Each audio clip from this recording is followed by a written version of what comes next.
traileuses, trailers, runneuses, runners dans ce nouvel épisode du 5 km à l'Ultra Trail, podcast qui partage des conseils pour que vous puissiez courir et atteindre vos objectifs personnels dans la course à pied. Et c'est parti sur une nouvelle capsule.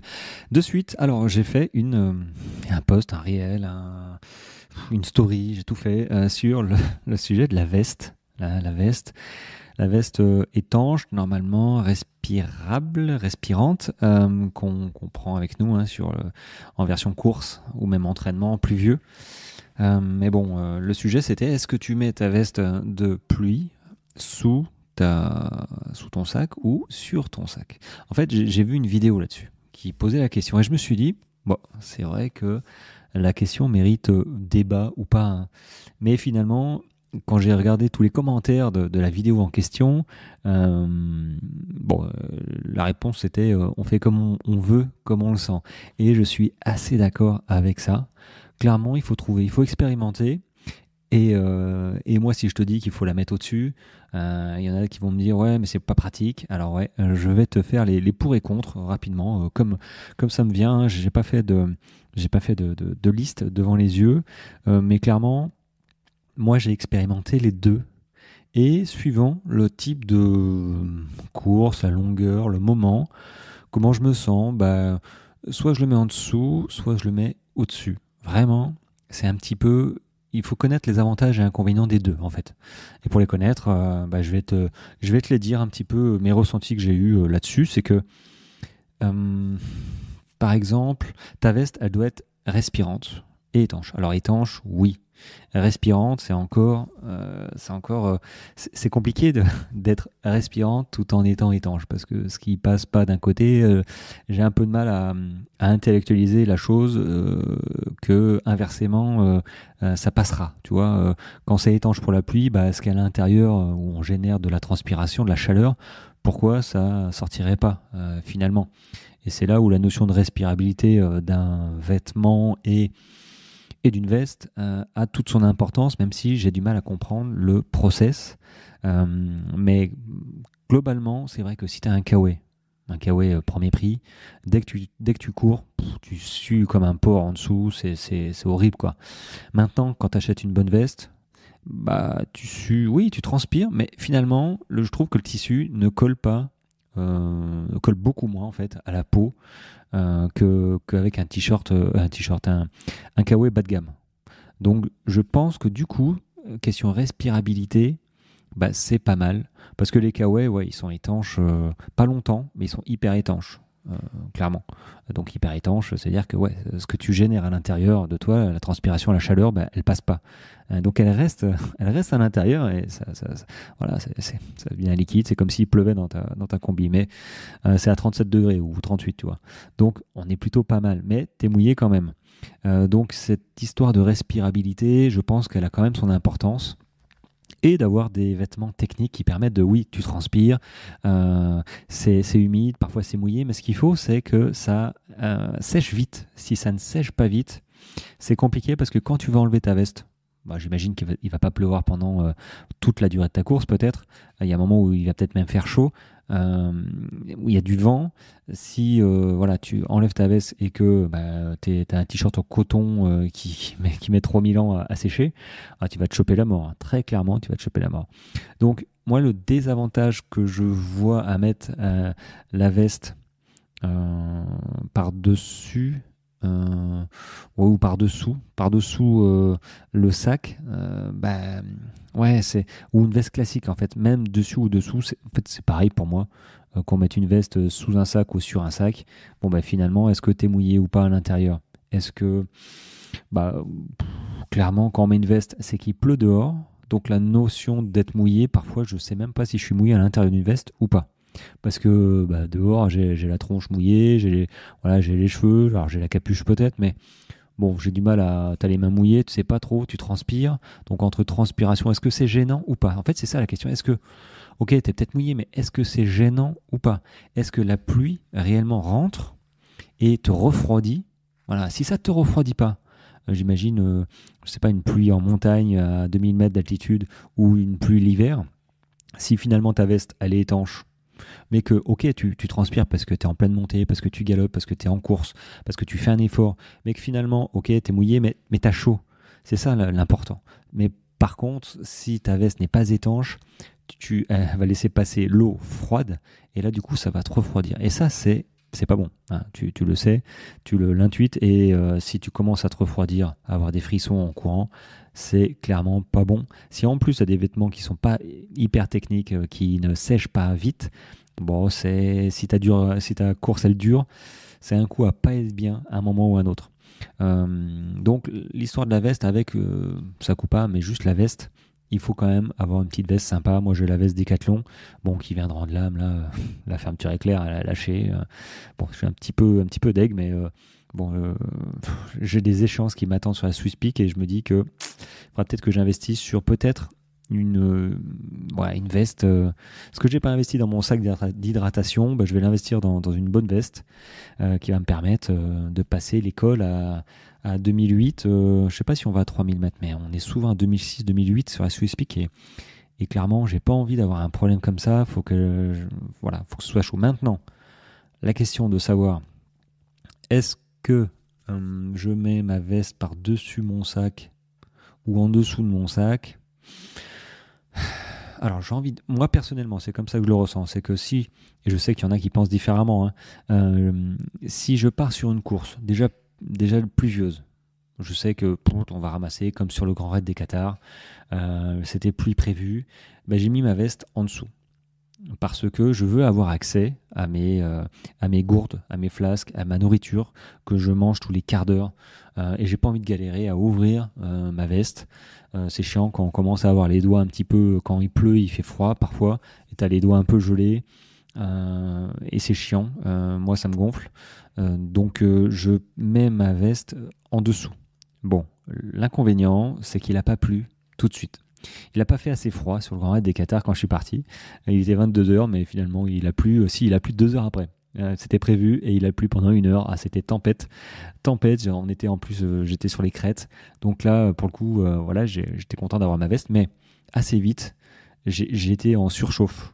Quand on est parti du Grand Raid des Qatars, on est parti à 22h, il me semble, 21h ou 22h, je sais plus. Et 10 minutes plus tard, j'enlevais ma veste. Vraiment. Donc, ok, en courant, on courait pas vite, hein, quand tu pars pour un 160, c'est pas un 25 quoi.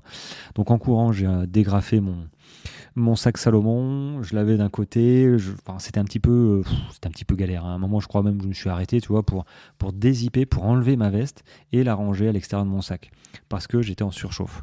Mais et là c'était oui, effectivement, j'ai perdu un peu de temps. Si j'avais eu ma veste par-dessus, ça aurait été plus facile. Après, ceci étant dit, il faut arriver à la ranger dans le sac. À l'extérieur, il y a une poche, hein, en bas, on la glisse. Bon, moi, je me défais le bras à chaque fois, donc ça me gonfle et j'y arrive pas. Et du coup, j'enlève quand même une partie de mon sac pour la mettre derrière. Donc, l'un dans l'autre, il faut quand même réfléchir à savoir, bon, ok, point de vue praticité, peut-être que c'est plus facile de la mettre par-dessus. Mais est-ce que toi, t'en es capable après de l'enlever, de ranger ta veste sans te déboîter l'épaule pour la ranger? Oui ou non? Je ne sais pas. Et puis l'histoire des bâtons aussi. Les bâtons, va mettre ta veste par-dessus des bâtons, suivant comment c'est rangé, c'est un coup à déchirer ta veste. Donc ça aussi, je pense que ça, c'est vraiment à prendre en compte. C'est vraiment à prendre en compte. Et je sais que, par exemple, juste après, donc il a plu sur le Grand Raid des Qatars, et il a dû pleuvoir 1 heure ou 2 heures après, pendant 1 heure. Mais il a vraiment plu. Et du coup, là, clairement, déjà quand il pleut, que tu es en crête, que tu as du vent, tu penses pas à boire ni à manger. Tu penses juste à baisser la tête et à avancer en disant, bon, ça va passer. Alors tu penses à boire peut-être, qui est plus facile, hein, il suffit de dézipper et puis j'avais une pipette. Mais je me rappelle que effectivement, quand il a commencé à pleuvoir vraiment, j'ai décidé de mettre ma veste et je l'ai mise par-dessus mon sac. Alors moi, j'ai pas de bâton, hein. Je l'ai mise par-dessus mon sac parce que c'était plus rapide et que je savais qu'après, il allait faire beau, bon, entre guillemets, mais ça allait pleuvoir 1 heure, 2 heures, et puis après, j'étais pas emmerdé, et puis j'avais fini de monter, donc ça montait, ça descendait, mais très clairement, quand tu te retrouves en haut d'une crête, pendant un certain temps, que tu as des bourrasques de vent, il fait nuit, ça pleut. J'avais même le slip mouillé pour te dire, parce que, ouais, tu as la veste. En fait, c'est ça qui est chiant. C'est que tu as la veste, mais ok, elle est étanche, mais quand ça arrive au bas de la veste, bah, ça coule sur le short. Alors, j'ai pas un short étanche, faudrait que j'y pense, hein, tiens. Je sais pas si ça existe. Short étanche. Non, ça coulait sur un short, sur mon short, hein, j'y arrivais. Et du coup, bah ouais, ça imbibait et mon slip, il était, j'ai senti, j'ai dit, hop, hop, hop, bah ouais, j'ai même le slip mouillé, quoi. Donc, bon, à partir du moment où tu as on va dire, les sous-vêtements mouillés, ce qu'il faut, c'est que ta veste te garde la chaleur. C'est surtout ça. Et te protège du vent. Maintenant, t'es mouillé en dessous, ouais. Mais si t'as des vêtements techniques, après, moi j'ai ouvert, c'était super sympa, j'ai vite séché. C'était vraiment cool. Mais du coup, quand il a plu, j'ai passé ma veste par-dessus parce que c'était le plus rapide, quoi. Et je voyais pas d'inconfort. Enfin, je voyais pas l'avantage, en fait, d'enlever mon sac pour mettre ma veste en dessous et pour mettre le sac par-dessus. Bon, sachant que voilà, quand il pleut, comme je t'ai dit, moi je bois beaucoup moins finalement. Enfin, quand c'est comme ça, hein. Là, c'était version en hauteur, la pluie, les bourrasques, c'était à moitié une tempête en fait. C'était waouh. C'est quand j'y repense, moi j'adore ces conditions pluvieuses où tu te retrouves ouais, un petit peu aventurier quoi. T'as pas le choix de toute façon. Soit tu baisses la tête et tu pestes d'être là, mais bon, c'était le début de course. Soit ouais, j'ai l'impression d'être, tu sais, comme un bateau en pleine tempête, quoi. Je suis à la proue, les deux bras ouverts. Bon, là, j'exagère un peu, mais c'est un peu mon état d'esprit, tu vois, un peu guerrier, quoi. Donc j'étais plutôt dans mon élément, même si je passerai pas un ultra ou une course entière sous la flotte, hein, parce que bah, ça flingue les pieds déjà, hein.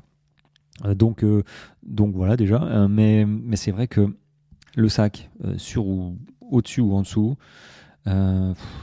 Si après, quand tu le passes au-dessus, moi ce qui me dérange, c'est que tu n'as pas accès comme je disais, à tes flasques, à ta nourriture facilement. C'est chiant, il faut dézipper. Sachant qu'il faut manger à peu près tout le temps. Il y en a qui mangent moins, une fois dans l'heure. Moi je mange à peu près toutes les demi-heures, je bois tous les quarts d'heure. C'est chiant, puis la pipette du coup elle est dans le sac, il faut réussir à la sortir. Je vois pas trop comment en fait sans dézipper la veste je peux sortir ma pipette. Donc ça c'est le plus gros problème. Maintenant j'ai vu des vestes et ça c'est cool qui avaient des zips sur les côtés. Hop, et du coup tu pouvais sortir tes flasques. Enfin sortir juste la pipette pour éviter que l'eau rentre, hein. Donc c'est assez bien foutu. Je ne me rappelle plus la marque. C'est pas Red Light. Je pense pas. Mais la veste, ouais, elle valait 300 euros. J'ai dit, bon, ou même 400, je crois. J'ai dit, bon, c'est comme la veste au niveau du poignet, tu vois ta montre, parce qu'ils ont mis une petite fenêtre plastique transparent pour voir ta montre. Bon, c'est vrai que c'est cool. On se dit, ouais, ça c'est top. Mais en pratique, sincèrement, ça fait cher payer pour voir ta montre. Clairement, Enfin, bon, pour moi, c'est des pseudo-gadgets quand même, mais c'est un côté pratique, clairement. Mais les pipettes avec l'ouverture sur les côtés, c'est vrai, je trouve ça pas gadget, je trouve ça vraiment, et là ça me ferait limite mettre ma veste par-dessus le sac quasiment à chaque fois parce que j'aurais accès, et puis peut-être que je prendrais ma nourriture dans les poches de la veste. Bon, voilà, après c'est vraiment chacun doit tester au-dessus, en dessous. En dessous c'est chiant parce que ouais, il faut enlever, il faut remettre. Donc là, tu perds du temps. Au-dessus, ça peut être chiant aussi parce que si tu as les bâtons, tu risques de déchirer ta veste et tu as moins accès à la nourriture. Suivant la qualité de la veste, suivant peut-être le temps aussi, le temps de course, le temps tout court, est-ce qu'il y a beaucoup de vent, est-ce que toi, tout ça fait que chacun est différent, chacun gère les inconvénients. Peut-être que moi, mes inconvénients sont peut-être des avantages pour toi, tu vois ce que je veux dire. Chacun voit là où ça le dérange le plus et chacun réagit différemment. Donc c'est pour ça qu'il n'y a pas de réponse toute faite. D'ailleurs, en pourcentage, je ne sais même pas, je devrais peut-être faire un sondage, tiens. Un sondage dans ma communauté, là, pour voir un petit peu finalement le pourcentage de gens qui l'ont en dessous et les gens qui l'ont au-dessus. Juste parce que je ne sais pas, en fait. Je pense que c'est 50-50. Ouais, vraiment, faudrait que je vais le faire, tiens. Je vais le faire cet après-midi ou demain. Tiens, pendant que le podcast tournera, je ferai un sondage là-dessus. Est-ce que tu mets ta veste au-dessus ou en dessous ton sac? Voilà, pour essayer d'avoir une petite stat là-dessus. Ça peut être rigolo à savoir. Voilà, bon, c'était ma pensée du jour sur la veste. Je te dis ça parce que en faisant le réel, je me suis bien gelé parce qu'il pleuvait chez moi. Il y avait un vent, il fait 5 degrés. Là, il vient d'avoir des giboulées. les giboulées d'avril, voilà. Donc ouais, je me suis bien pelé, mais ça m'a fait plaisir de faire un petit effet spécial dans ma vidéo. Voilà, c'était la première fois que je le faisais, c'était assez rigolo. Mais voilà, je suis vite revenu à la maison, j'ai allumé le poêle pour me chauffer un peu parce que voilà, maison en bois fait que c'est pas très bien isolé malheureusement, mais bon, je vais pas me plaindre. Donc voilà, c'était ma pensée du jour. En tout cas, merci à toi de m'écouter. Alors pour info, hier ça va pas te parler, mais j'ai fait 640 écoutes en un jour, hein, et c'est plutôt sympa. Ça veut dire qu'il y a eu, alors j'ai eu 380 personnes qui m'ont écouté en une journée. Voilà, je partage les stats. Moi, j'ai pas grand chose à cacher et je vois pas pourquoi je cacherais parce que sans vous, le podcast irait moins bien, serait moins connu. Et le but du jeu, c'est que il aide un maximum de personnes. Voilà, dans la pratique de la course à pied. Alors oui, je me suis plutôt dirigé sur le trail parce que voilà, c'est ma passion maintenant et c'est cool, même si ce que je dis sur le trail s'adapte évidemment sur la route aussi, hein. Il n'y a pas de la course à pied, c'est pas tout blanc ou tout noir, il n'y a pas une méthode pour le trail, une méthode pour la course à pied, encore qu'il y a des entraînements assez ciblés quand même route et d'autres trail, mais faut mélanger les genres et moi je trouve ça plutôt une très bonne chose. Donc voilà, je voulais vous remercier te remercier de m'écouter régulièrement comme tu fais. Je suis passé 12e, 12e sur le classement. Alors ça ne veut pas dire grand-chose, hein, le classement des podcasts en France. 12e, il y a une semaine, j'étais 25e, tu vois ce que je veux dire, c'est que ça monte, ça fluctue, c'est normal. Mais ouais, grâce à toi, ça monte. Et puis voilà, donc n'hésite pas à laisser un petit commentaire sur les plateformes de podcast, parce que le dernier remonte en février et je sais que vous êtes nombreux à m'écouter, donc n'hésitez pas à écrire un petit commentaire. Apparemment la plateforme c'est super bien vu pour le référencement. Bref. Ceci étant dit, écoute, moi j'ai un sujet pour demain, je pensais le dire aujourd'hui, mais ça va attendre demain. Moi je te dis du coup une très bonne journée, un bon run si tu n'es pas blessé, et puis un petit peu de patience si tu l'es, malheureusement, un petit peu comme moi, mais il y en a qui sont beaucoup plus que moi, donc petite pensée pour eux. Et on se retrouve demain pour parler running et trail. Allez, ciao.